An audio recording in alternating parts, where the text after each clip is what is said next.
Halo semua, pernah kepikiran gak sih, kenapa ya praktek di dunia medis itu kok bisa berubah-ubah? Sesuatu yang 10 tahun lalu dianggap paling benar, sekarang malah dihindari? Hari ini kita bakal kupas tuntas pergeseran besar ini. Dari yang tadinya cuma ikut-ikutan kebiasaan, jadi pendekatan yang semuanya harus berdasarkan bukti ilmiah. Oke, ini dia peta perjalanan kita hari ini. Pertama, kita akan lihat perang antara tradisi lawan bukti. Terus, kita bedah apa sih evidence-based practice atau EBP itu sebenarnya? Lanjut ke 5 langkah praktisnya, terus kita lihat contohnya di dunia nyata, dan terakhir kita bahas apa aja sih hambatannya dan gimana cara nembusnya. Yuk, langsung aja kita mulai. Oke, bagian pertama, disinilah letak inti masalahnya. Kita akan lihat gimana dunia kesehatan bergeser dari yang tadinya pakai cara-cara lama menuju sebuah sistem baru di mana setiap tindakan itu harus ada buktinya. Nggak bisa lagi bilang, pokoknya dari dulu begini. Ini pertanyaan yang penting banget kan? Kenapa kita nggak terusin aja apa yang selama ini kita lakukan? Jawabannya sebenarnya simple. Karena tujuan utama kita itu mau ngasih perawatan yang paling aman dan paling efektif. Dan ya, pemahaman kita soal apa itu aman dan efektif terus-terusan berkembang. Nah, di sini kita bisa lihat dua dunia yang kontras banget. Di satu sisi, ada yang berbasis pengalaman atau kebiasaan. Pokoknya ngikutin apa kata senior. Di sisi lain, ada yang berbasis bukti ilmiah yang menuntut kita buat selalu kritis dan bertanya, mana data terbaik yang mendukung tindakan ini? Dan ini bukan cuma soal teori loh. Kutipan ini nunjukin ada resiko yang nyata. Praktek kayak episiotomi rutin yang dulu dianggap standar banget, sekarang kita tahu itu nggak selalu perlu dan malah bisa ada efek negatifnya buat pasien. Ini jadi bukti nyata betapa pentingnya buat terus ngevaluasi kebiasaan lama itu.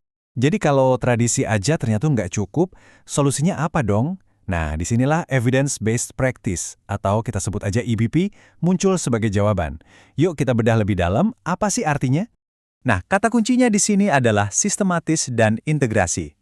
Jadi EBP itu bukan sekedar baca jurnal penelitian paling baru, terus langsung diterapkan. Bukan.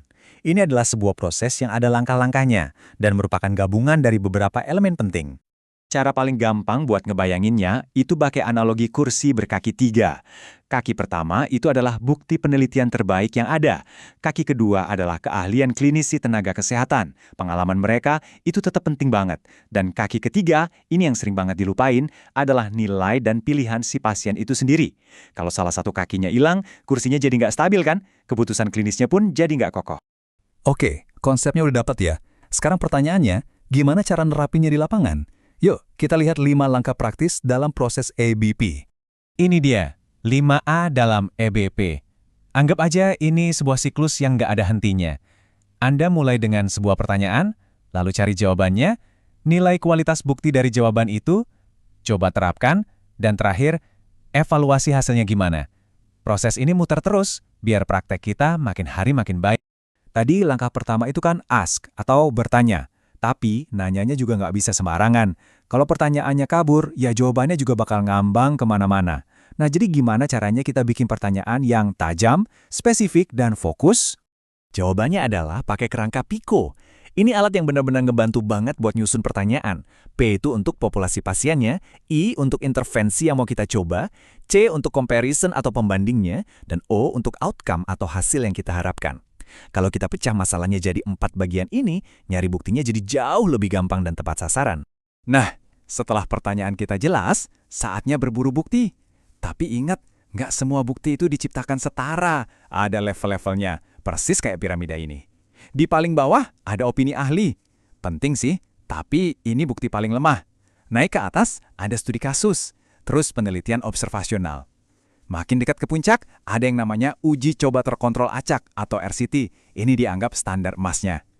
Dan di puncak paling tinggi, ada tinjauan sistematis dan meta-analisis, yang isinya rangkuman dari semua penelitian terbaik.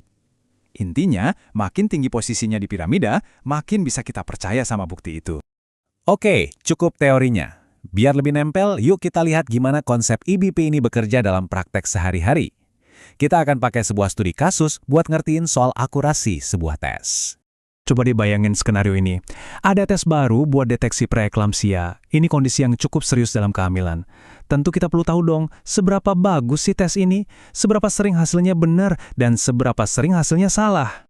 Buat jawab pertanyaan tadi, kita pakai tabel ini. Di sini kita bandingin hasil tes sama kondisi pasien yang sebenarnya. Nah, ada 4 kemungkinan. Positif sejati, ini artinya tesnya benar. Positif palsu, ini yang bikin cemas padahal orangnya sehat.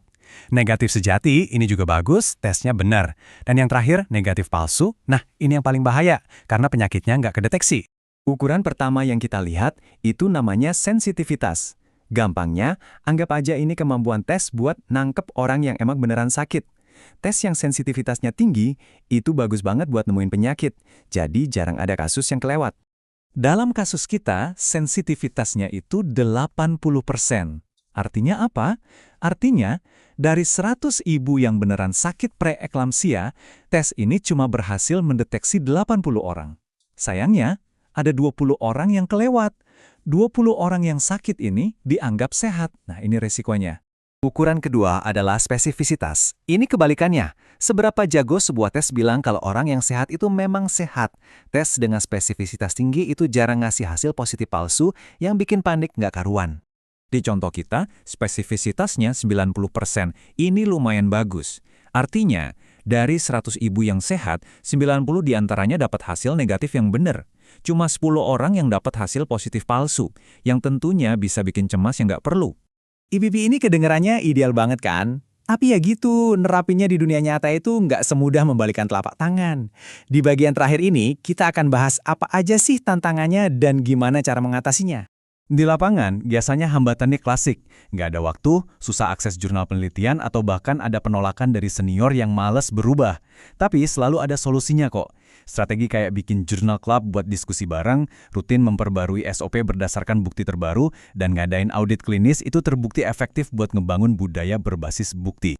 Jadi, inilah inti dari semua obrolan kita. EBP itu bukan sekedar tugas tambahan atau checklist yang harus dicentang. Ini adalah sebuah pola pikir. Sebuah komitmen buat terus bertanya, terus belajar, dan terus berkembang. Demi satu tujuan, memberikan perawatan terbaik untuk pasien. Sebagai penutup, saya mau ninggalin satu pertanyaan buat kita semua renungkan. Coba deh pikirin, dari semua praktek yang kita anggap normal hari ini, kira-kira mana ya yang 20 tahun lagi bakal dianggap kuno atau bahkan salah? Pertanyaan ini mendorong kita buat terus kritis dan selalu terbuka sama hal baru. Terima kasih banyak udah menyimak.